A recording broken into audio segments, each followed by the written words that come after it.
जय जय श्री राधे। श्री सद्गुरु देव भगवान की जय हो।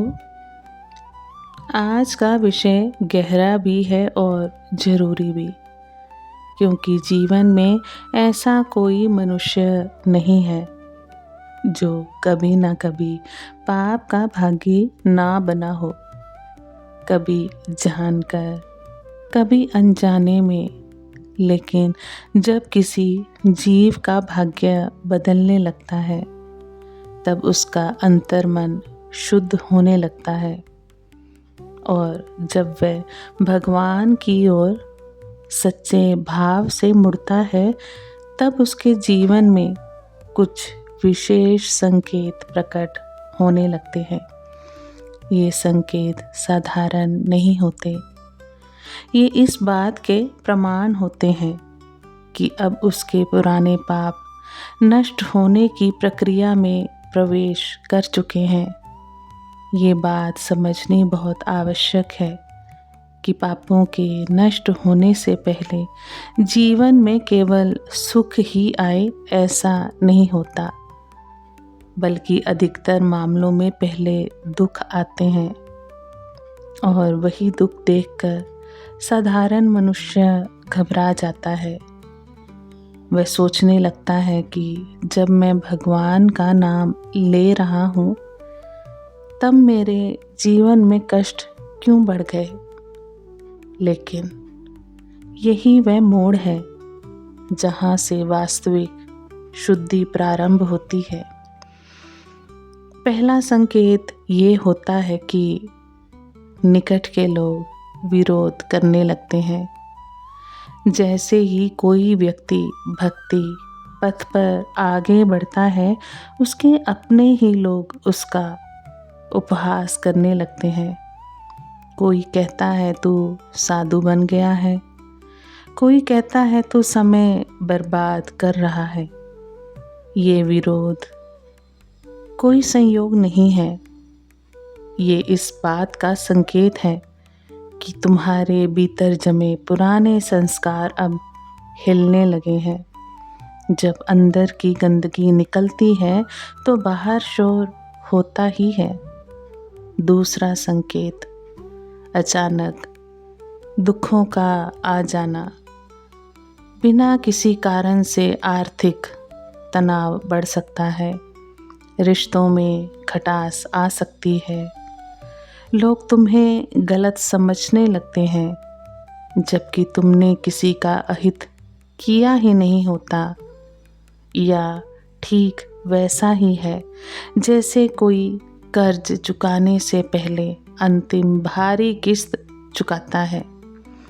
जब पाप नष्ट होने के अंतिम चरण में होते हैं तो उनकी तीव्रता अधिक हो जाती है। तीसरा संकेत मन की व्याकुलता है। तुम भजन करते हो, नाम जप करते हो, फिर भी मन बार बार भटकता है, शांति नहीं मिलती। भीतर एक अजीब बेचैनी बनी रहती है। ये बेचैनी इसलिए होती है क्योंकि पुराने पाप अपना अस्तित्व खोने से पहले अंतिम प्रयास करते हैं। वे चाहते हैं कि तुम फिर उसी पुराने रास्ते पर लौट जाओ, लेकिन यदि तुम डटे रहे तो यही बेचैनी एक दिन पूर्ण शांति में बदल जाती है। चौथा संकेत स्वप्नों के माध्यम से दिखाई देता है। कई बार व्यक्ति को अजीब से सपने आने लगते हैं। कभी आग लगती है, कभी डरावने दृश्य, कभी सांप या गिरते हुए दृश्य। ये डराने के लिए नहीं होते, बल्कि ये पापों का स्वप्न रूप में बाहर निकलना होता है, क्योंकि अब उनका समय समाप्त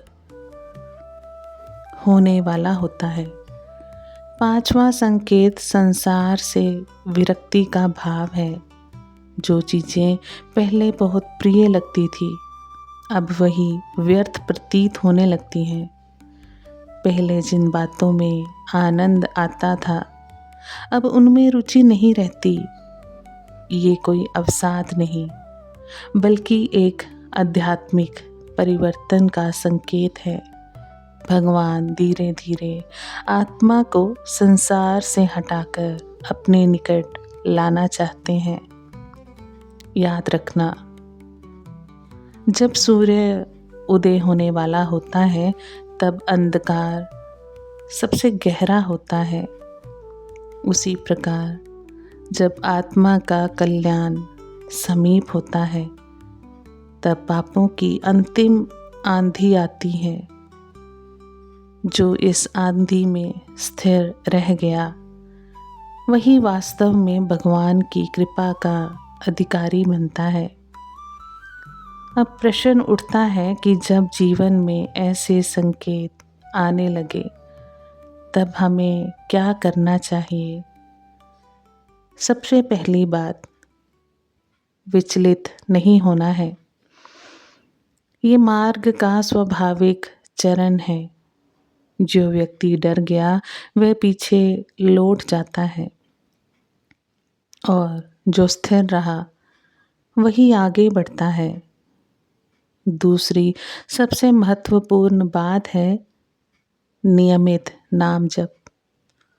बहुत लोग सोचते हैं कि किसी विशेष मंत्र या यंत्र के बिना पाप नहीं जल सकते, लेकिन शास्त्रों में स्पष्ट कहा गया है कि भगवान का नाम स्वयं अग्नि है। राम, कृष्ण, राधे, नारायण जैसे नाम सीधे हृदय को शुद्ध करते हैं। इन्हें सरल समझकर कम मत आंकना। जीवन भर के पाप इन्हीं नामों से भस्म हो जाते हैं। तीसरी बात, गुरु कृपा से जुड़े रहना है। गुरु वह दीपक है जो अंधकार में मार्ग दिखाता है। जब संकट आए तब इधर उधर मत भागो, शरण में आओ। गुरु को पकड़ो, नाम को पकड़ो और हरि कथा को पकड़ो। जो शिष्य गुरु की छाया में रहता है वह कभी मार्ग नहीं भटकता। ये भी समझना जरूरी है कि पापों का जलना सुखद अनुभव नहीं होता, लेकिन यह अत्यंत आवश्यक होता है। जैसे बिना मैल उतारे वस्त्र शुद्ध नहीं होते, वैसे ही बिना पापों के जले आत्मा निर्मल नहीं बन सकती। जब तक आत्मा निर्मल नहीं होगी तब तक प्रभु का साक्षात्कार संभव नहीं है। इसलिए यदि तुम्हारे जीवन में अचानक कष्ट बढ़ गए हैं, मन अशांत हो गया है, यदि लोग बिना कारण विरोध कर रहे हैं तो इसे दुर्भाग्य मत समझो, बल्कि ये समझो कि भगवान स्वयं तुम्हारे जीवन की सफाई कर रहे हैं। यह एक सौभाग्य का संकेत है। ऐसे समय में रोने के स्थान पर कृतज्ञ बनो और मन ही मन कहो, प्रभु धन्यवाद, आपकी बहुत कृपा, आपने मेरे पाप जलाए, अब मुझे अपने प्रेम में आप स्थिर कर दीजिए नाथ।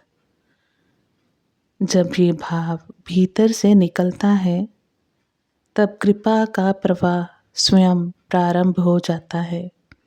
भक्ति मार्ग धैर्य की परीक्षा लेता है। यहाँ तुरंत फल नहीं मिलता, लेकिन जो मिलता है वही स्थायी होता है। संसार के सुख क्षणिक हैं, लेकिन भगवत कृपा जीवन को अर्थ देती है। इसलिए चाहे कितना भी कष्ट क्यों ना आए, नाम मत छोड़ना, भजन मत छोड़ना, गुरु से दूरी मत बनाना। याद रखो, इस संसार का प्रत्येक कष्ट हमें भगवान के और निकट लाने के लिए आता है। कुछ कष्ट हमें तोड़ते हैं, कुछ कष्ट हमें निखारते हैं। जो व्यक्ति इस अंतर को समझ लेता है वही वास्तव में आध्यात्मिक मार्ग पर आगे बढ़ता है। अंत में इतना ही कहना है, यदि ये संकेत तुम्हारे जीवन में प्रकट हो रहे हैं तो भयभीत मत होवो।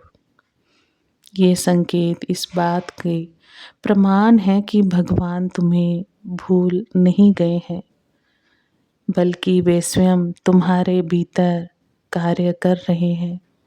पापों के अंधकार के बाद ही प्रेम का प्रकाश प्रकट होता है।